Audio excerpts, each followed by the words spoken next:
మరి మన కోసం పాలమూరు రంగారెడ్డి ఎత్తిపోతల పథకాన్ని తలపెడితే 90% పనులు పూర్తి చేసి 2 ఏళ్ళు అయిపోయింది రేవంత్ రెడ్డి గారు వచ్చి.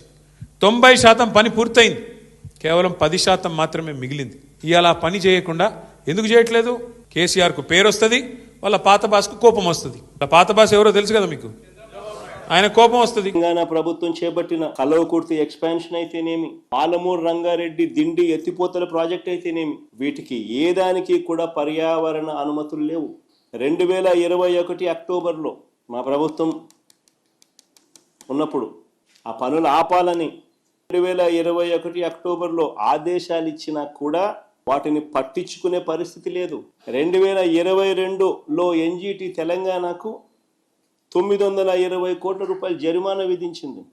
చాలా మంది నా మీద బురద జల్లేదని ప్రయత్నం చేశారు. ఆ బురదలో వాళ్ళు కోరుకుపోయారు తప్ప ఏమీ కాదు. కన్స్ట్రక్టివ్ పాలిటిక్స్ చేయండి.